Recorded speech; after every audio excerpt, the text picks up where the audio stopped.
Okay, I thought I'd talk about block chords today. Block chords specifically with lots of gain on an amp. Right, let me show you what I got here.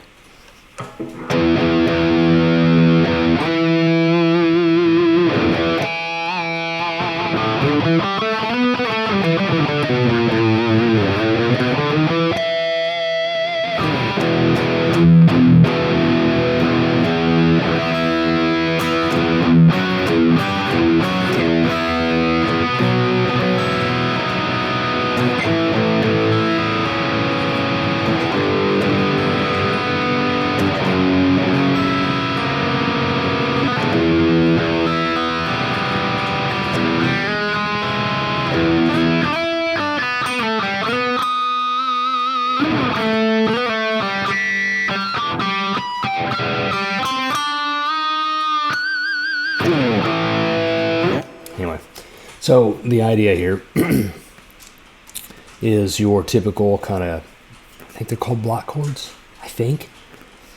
G, D, C, F, A, E, major, A minor. So all those things, I already said C, sound really bad when you've got a gain heavy amp, right? Check it out. This is G. First example I'll go through here, right? Here's G, full tilt, lots of gain, all the gain, rolling right here. So it doesn't sound great. It sounds muddled. It sounds, Let's try the E, E major, E minor, D. That one may be a little out of tune because I've got an intonation issue on my guitar here, but E major, E minor, or A minor, sorry, there's A major, A minor.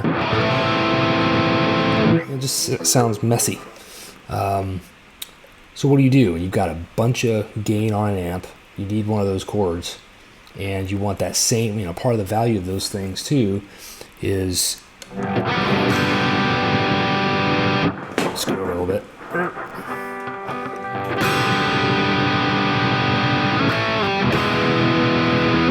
I'm getting through all those strings. I'm using every single string for a lot of these chords. For D, I'm using all but one. A, I'm using all but one. C, I'm using all but one. But G, E, all those, every single string is in play. Gives you a lot of room to kind of dig in over here, care a little bit less about, you don't have to be real precise all the time, can pay attention to other things, doing whatever. It's a lot of fun, but it sounds terrible. So how do you fix that? The issue here is, in the case, let's go back to the G. In the issue of the G, G is made of the first, the third, and the fifth. You've got a G, a B, and a D. Those are your notes. The issue is that third. It's the B, in the case of the G. So you've got two B's in the G chord, open G chord, and the fifth string, second fret. And you've got the open second string. So both of those notes. Both of those notes you need to take out of there. So what do? What I do, a couple things. First off, I substitute that open B string with a D, right? I'm doubling up on the fifth, which is basically, you've already got one in the chord, the open fourth string, but now you add another one. And then for the one up here, what I do is I lay my finger that I'm fretting the G with and mute that string. So that chord ends up going from this to this. If you listen, I went through it really slowly. You can hear me hit that dead second. The second note is the fifth string muted. You play at a speed, you can't tell.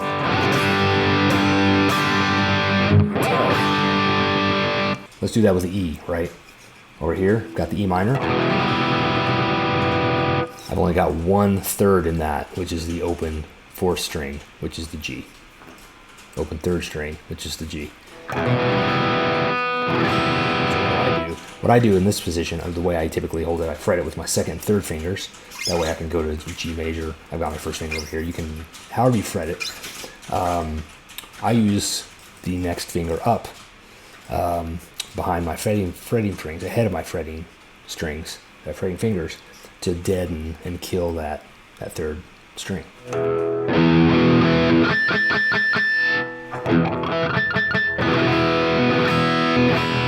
So I'm literally at this point playing just an E5. It's the same as or. The thing is, I got way more body to it because I've got this extra B and E. The other thing you'll see me doing a lot of times is I'll play and I'll stroke down, hit the top portion of the chord, say strings 4, 5, and 6, and then on an upstroke I'll come back and I'll hit strings from 1 and 2. Right? Sounds like this.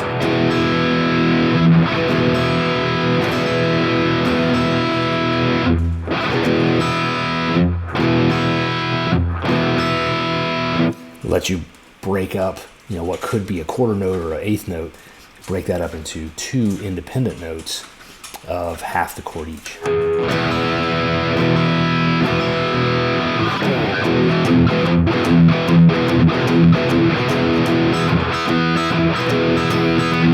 And so you saw me doing, upstrokes and downstrokes and flip-flopping a little bit there.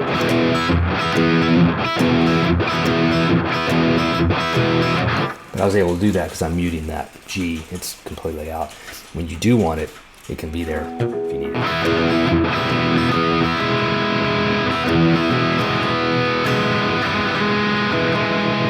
Make sure you're in tune. Anyway, D, same thing. Take out that F sharp. You have this other option with D, especially if you've got a lot of gain and a lot of kind of low end chunkiness to work with, some chug. Instead of just the 3 that are left in the D, include that A, that low A, which is the 5th, and you can really hammer on that, right? It's thin here, thinner, versus this.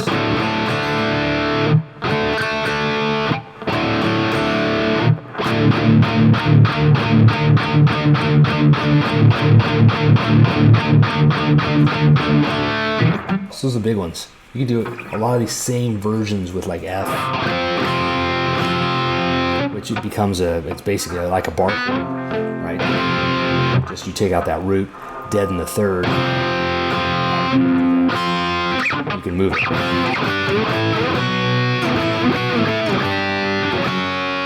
One of the other things that you can do that I like to do a lot for bar chords that have a 5th string root, so B, C, those where you're rooting, or the minor.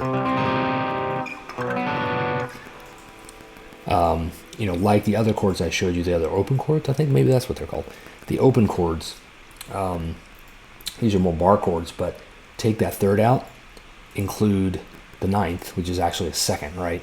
So when you hear 9th and 13th, it's actually the same thing, -7. So that's a 2nd and a 4th.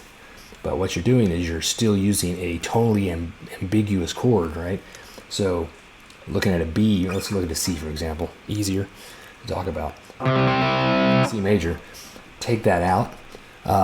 And if you just lift your finger off that thing,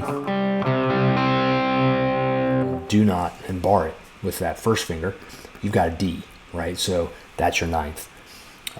Is also, again, it's ambivalent, it's ambiguous in terms of a major or minor chord, so it can fit over both, but it also adds that D if you want it. But it sounds great. So there's just your C. Here's your C9, add 9, however you want to call it. Again.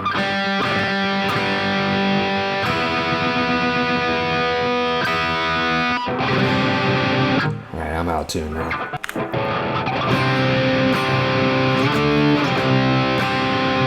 So again, I'm playing all 5 strings here.